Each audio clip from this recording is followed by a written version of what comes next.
Hi, the air's getting cold and you harvested your last peppers off your plant. Well, what do? You make pepper jelly. I'm Lynn Sharp. Stay tuned. This is Eating Sharp. Hi, welcome back. Yes, I've got all these different kinds of peppers that I harvested the last harvest of the season. I have a habanero, some jalapenos, I've got a little serrano, some pasilla peppers. All these peppers are going to go great in making pepper jelly. It's going to give it a nice heat and a nice flavor. So I've got a cup and a half of apple cider vinegar ready to go in my blender. Now you can use regular vinegar, but I think the apple cider vinegar just gives it a little more richness and depth to the jelly. I also have 6 cups of sugar ready to go in my pot here. So I'm going to go ahead and cut these peppers up, give them a rough chop, get them in here. I'm going to also pull out all the seeds and the membrane inside the peppers. That's where the majority of the capsaicin lies in the pepper. That's the part that makes it hot to the taste. So I'm going to pull out as much of that as I can, just so it's not overwhelming hot and it's got a good flavor and a balanced heat so everybody can enjoy it.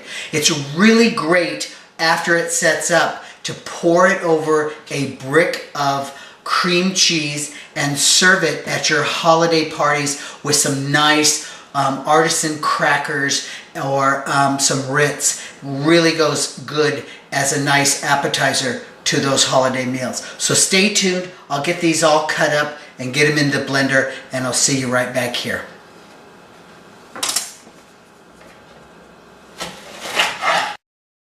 Hi, welcome back. As you can see, I've got my peppers in the blender here, and I did a rough chop on them because I want to have those little bits of pepper in the jelly. It's just going to make it that much more special.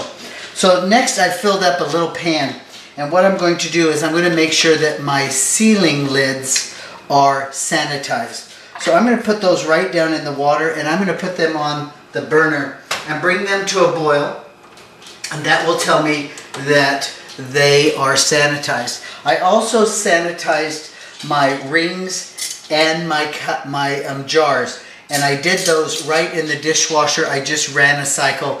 They'll be sanitized. After you sanitize them, you need to make sure that your hands are always clean and that you put them on a nice, fresh, clean towel. I also have my Certa gel. It'll take 1 package for this batch of jelly. I have it cut open and I have it in a mug here, so it's ready to go right when I need it. So next I'm going to go ahead and pour this right into my pan. I'm going to put it on about medium-high heat, and I'm going to stir it constantly until it comes to a rolling boil. What is a rolling boil, you might ask? Well, that is where as you stir, the boil still happens. Okay, so I'm going to do that, and we'll see you right back here. Take a break, and we'll be right back.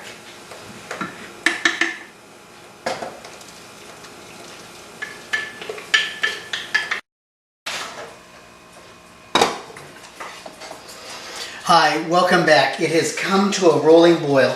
Now I'm going to go ahead and add my Certo. It is the pectin, liquid pectin, that's going to bring this to a jelly-like state once we get it into our jars and once it starts cooling down.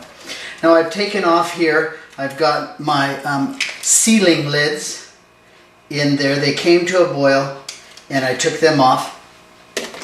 Go ahead and stir this pectin inside here, just like that. Now I added about 6 drops of food coloring to this to give it a rich green color. Now you might want to get a canning funnel that fits right down on your jar, and you won't spill any on the edge of your canning jar.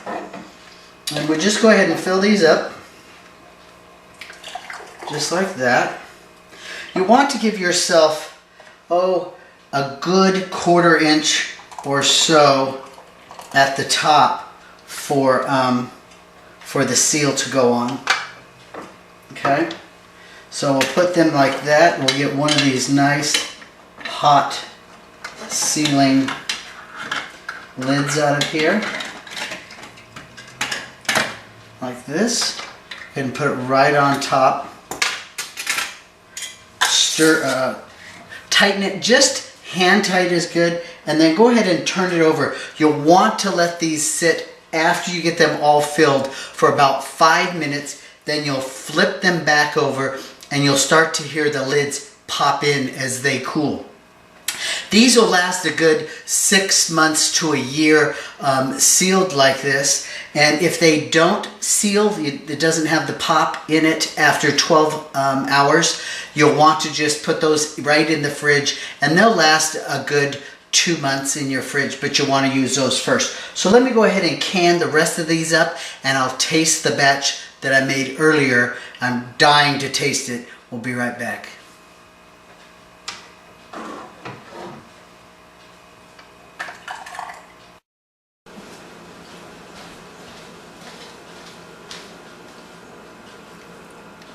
Welcome back. I've got all of the pepper jelly in the jars, and I've got the excess here in a plastic tub that I'll put in the fridge, and I'll use that first. The batch does make 6 half-pint jars of pepper jelly with a little bit left over, but I had a jar that during the sanitizing process it exploded, so I was a jar short, so I have just a little extra. I'll probably take that to work. So I have a nice green one from that I put the food coloring drops in, and I have a nice luscious red one that I didn't put any food coloring in, but I did use a little more red peppers from the garden than the green ones. It tastes delicious. You can taste the freshness of those peppers and this sweetness, and then it comes back with a little bite to it, a little heat. That is delicious. This is going to go great on cream cheese served at my next holiday party. So until next time, this is Lynn Sharp with Eating Sharp and Eat Well. Bye-bye. Delicious.